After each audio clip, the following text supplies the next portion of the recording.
నమస్తే, నేను మీ గోపి. వెల్కమ్ బ్యాక్ టు మనంటి. ప్రస్తుతం మనతో పాటు ఉన్నారు పొలిటికల్ అనలిస్ట్ అంకమరావు గారు ఉన్నారు. ఆయనతో మాట్లాడదాం. సార్ నమస్తే అండి. నమస్తే అమ్మా. సో ఏపీ బ్యావరేజ్ కార్పొరేషన్లో గత ప్రభుత్వంలో కొన్ని వేల కోట్ల రూపాయలు కుంభకోణం జరిగిందని, అప్పట్లో లెక్కర్ స్కామ్లో ప్రతి రోజుకి 2 కోట్ల రూపాయలు సంపాదించారని, అది కేవలం వసూలు మాత్రమే, దాంట్లో లాభాలు కాదు.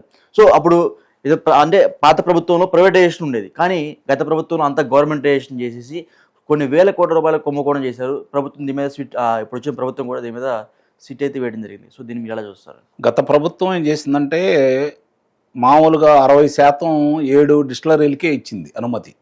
అవి వాళ్ళకి సంబంధించినవి అంటే గతంలో వేరే వాళ్ళ పేరు మీద ఉన్నా వీళ్ళు అధికారంలోకి వచ్చిన తర్వాత బలవంతంగానో లేకపోతే వాళ్ళని బెదిరించో ప్రలోభ పెట్టో అవి వీళ్ళ స్వాధీనం చేసుకొని వీళ్ళు తయారు చేయాల్సినటువంటి మందులైతే ఏదైతే ఉందో దాన్ని మద్యాన్ని తయారు చేసేసి 10 రూపాయలకు వచ్చిందని 100 రూపాయలకు అమ్ముకొని అక్కడ కూడా అంటే లెక్కలు చూపించకుండా జిఎస్టీ కట్టకుండా, నాకు తెలిసినంత వరకు అప్పుడు ఇచ్చిన పురంధేశ్వర గారి లెక్కల ప్రకారం చూసుకుంటే 1,17,000 కోట్ల రూపాయల మద్యం విక్రయాలు జరిగినాయి. ఓకే, దానికి సంబంధించినంత వరకు చివరిలో వాళ్ళు గొడవ చేస్తే ఒక 5-6 వేల కోట్ల రూపాయలకు మాత్రమే డిజిటల్ రూపేణా చేయడం కూడా జరిగింది.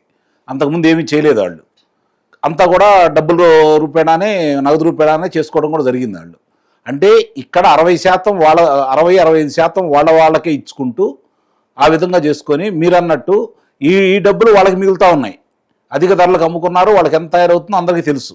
మద్యానికి సంబంధించింది కొత్తగా చెప్పేది ఏమి లేదు.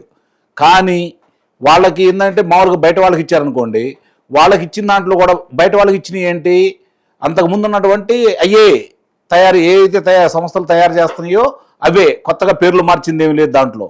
వాటికి సంబంధించినంత వరకు చిన్నదానికి సంబంధించి అంటే చీప్ లిక్కర్కి సంబంధించి ₹3.50 ఒక్కో బాటిల్ కాడికి వసూలు చేశారు. ఓకే, 1వ తారీఖు నుంచి 5వ తారీఖు లోపు అంతా డబ్బు రూపేణానే. ఈ డబ్బులు వసూలు చేయడానికి 7 అంచెల విధంగా వాళ్ళు ఒక కార్యక్రమాన్ని నిర్వహించుకున్నారు. ఎవరెవరైతే తీస్తారు దానికి సంబంధించినటువంటి రాజశేఖర రెడ్డి అనే ఒక అతని పేరు కూడా బయటకు వచ్చింది. అలాగే ఇప్పుడు ఉన్నటువంటి మిథున్ రెడ్డి సంబంధించి అతనికి ఏ విధంగా అందజేసింది, ఇవన్నీ కూడా చూసుకుంటా ఉంటే 7 అంచెలతోటి ఒక్కొక్కళ్ళు విభజించుకొని మండల వారీగా అంటే గ్రామాల్లో చాలా వరకు గ్రామ స్థాయిలో ఏం చేశారంటే వాళ్ళకి సంబంధించిన నాయకులు ఉన్నారు కదా, వాళ్ళకి సంబంధించిన ఎన్నికలకు కావచ్చు, వివిధ రూపేణా కావచ్చు, వాళ్ళకి డబ్బులు అందజేసే కార్యక్రమం వాళ్ళ దగ్గరే పెట్టుకుంటూ తద్వారా అక్కడి నుంచి మండల స్థాయి నుంచి జిల్లా నుంచి రాష్ట్ర నాయకుడికి అందే విధంగా వాళ్ళు 7 అంచెలుగా ఏర్పాటు చేసుకోవడం కూడా జరిగింది. అవన్నీ కూడా గతంలో వాళ్ళు చేశారు, సక్రమంగా నిర్వహించుకున్నారు, డబ్బులు విపరీతంగా సంపాదించారు. అందుట్లో ఎలాంటి సందేహం ఏం లేదు. నాకు తెలిసి 30,000 మంది దాకా చనిపోయారు మద్యం తాగి.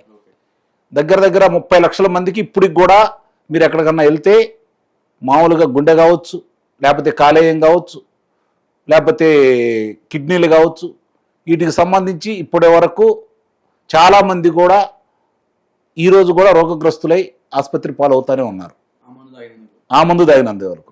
మీరు ఎక్కడికైనా వెళ్ళండి, ఒక 2-3 నెలల ముందు మీరు ఏ వైద్యశాలకు వెళ్ళి చూసినా కూడా 60-70% మంది ఈ కల్తీ మద్యం వల్ల అనారోగ్యానికి పాలైన వాళ్ళే కనపడతా ఉండేవాళ్ళు.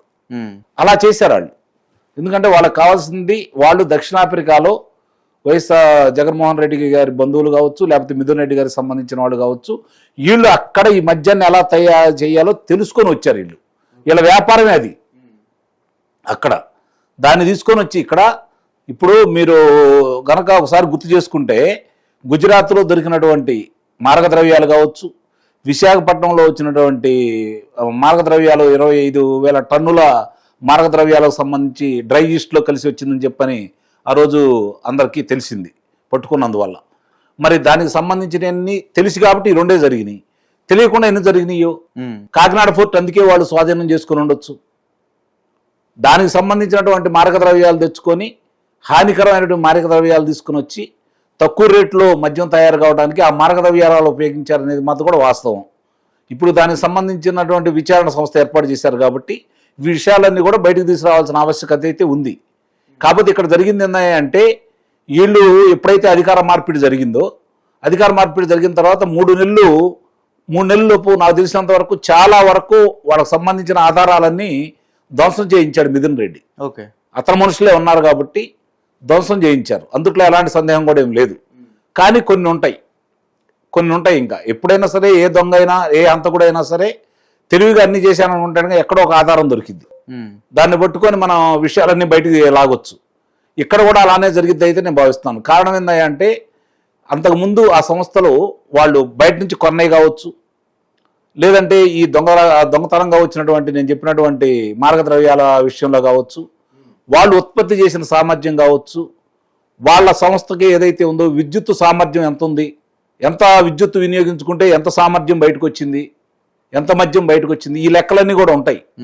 కాబట్టి వాళ్ళు విద్యుత్ ఉపయోగించిన దాన్ని బట్టి కూడా వాళ్ళు ఎంత సరుకు తయారు చేశారో తెలుసుకోవచ్చు. అవును, ఇవన్నీ కూడా బయటకు తీసుకురావాల్సిన ఆవశ్యకత అయితే ఉంది. ఓకే, నిస్సందేహంగా ఇవన్నీ కూడా బయటకు తీసుకొస్తారని అయితే నేను భావిస్తున్నాను. అంటే రోజుకు 2 కోట్ల రూపాయలు మిగులుతున్నాయి అంట కదా, వారి వసూలు రూపంలో. అవును, 2 కోట్లు ఏంటి, చాలా తక్కువ చెబుతున్నారు మీరు.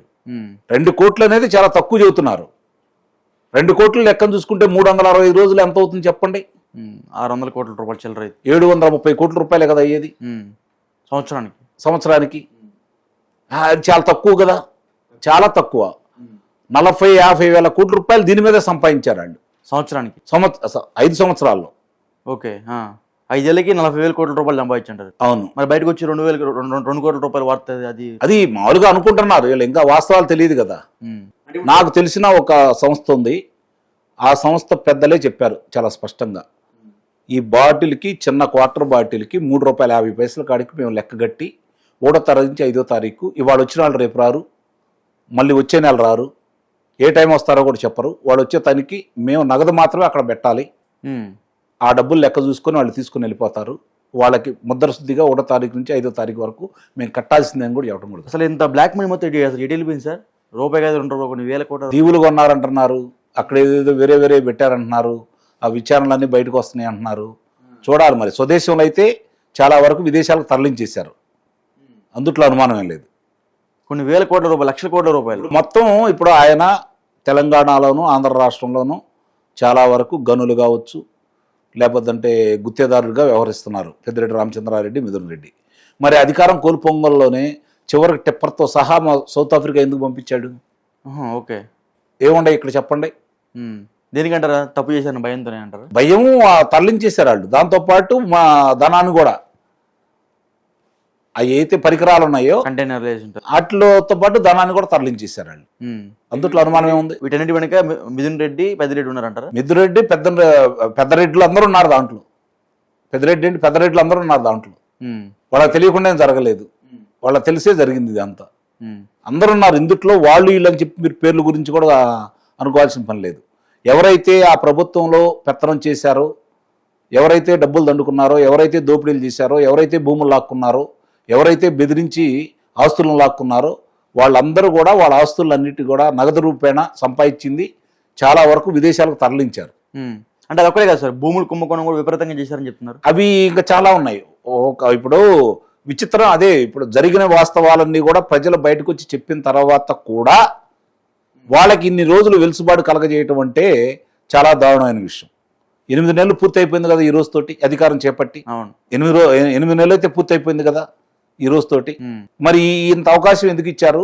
కళ్ళ ముందు కనపడతా ఉంటే, ఇన్ని అభియోగాలు ఎదుర్కొంటా ఉంటే, ఇన్ని ఆధారాలు కనపడతా ఉంటే, ఇంకా వాళ్ళని ఉపేక్షిస్తూ మేము సాక్ష్యాధారాలు సేకరించడానికి సమయం పడుతుంది అంటే అధికారులు సహకరించట్లేదు అనేది వాస్తవం. అందుట్లో ఎలాంటి సందేహం కూడా ఏం లేదు. దానికి కనీసం ఆ పర్యవేక్షణ చేయటానికి గతంలో వాళ్ళు ఎవరైతే నిజాయితీగా ఉన్న అధికారులు ఉన్నారో వాళ్ళందరినీ పక్కన పెట్టారు కదా, అలాంటి వాళ్ళందరినీ తీసుకొని వచ్చిన 15-20 రోజుల్లో తిరిగి వాళ్ళందరినీ విధుల్లో తీసుకొని వాళ్ళకి బాధ్యత అప్పచెప్పింటే ఈ పాటికి వాళ్ళ తాట తీసి విషయాలన్నీ బయటకు రాబట్టి ఉండేవాళ్ళు కదా. అంటే ఎక్కడో కావాలని చేస్తున్నారనేది మాత్రం వాస్తవం. ఈ ప్రభుత్వంలో ఉన్న కొంతమంది సహకరిస్తున్నారనేది కూడా వాస్తవం. అధికారులు కొంతమంది 80% మంది సహకరిస్తున్నారనేది వాస్తవం. ఇంకా ఆ ప్రభుత్వంలో ఆ ప్రభుత్వమే నడుస్తుంది, ఇప్పుడు కూడా ఆ ప్రభుత్వమే నడుస్తుంది. అందుట్లో ఎలాంటి సందేహం కూడా ఏం లేదు. వాళ్ళకే పనులు అవుతా ఉన్నాయి, మంత్రులకే పనులు కావట్లేదు, శాసనసభ్యులు బాధపడతా ఉన్నారు ఇప్పుడు కూడా. మరి అధికారం ఎందుకు స్పందించట్లేదు అంటారు? అదే ఇప్పుడు వీడు చేయాలని ఒకళ్ళు ముఖ్యమంత్రి గారు, ఉప ముఖ్యమంత్రి గారు, లేకపోతే లోకేష్ బాబు వీళ్ళు ఏదో చర్యలు తీసుకుంటే జరిగే కావు ఇవన్నీ. కింద స్థాయి నుంచి ప్రక్షాళన చేయాల్సిన ఆవశ్యకత అయితే ఉంది. అది జరగనంత వరకు ఇలాంటి పొరపాట్లు జరుగుతూనే ఉంటాయి. వీళ్ళు ఎన్నిసార్లు చెప్పినా ఎంత గొంతు చించుకున్నా ప్రయోజనం అయితే కనపడదు. కాకపోతే ఏంటంటే వాళ్ళు ఆధారాలతో సహా దొరికారు కాబట్టి ఈ మాత్రం జరుగుతూ ఉంది. ఆధారాలు ఉన్నాయి, అదే నత్తలాడక నడుస్తుంది. నత్తనడక మాత్రం నడుస్తూ ఉంది. ఓకే అండి, థ్యాంక్ యూ అండి. Thank you.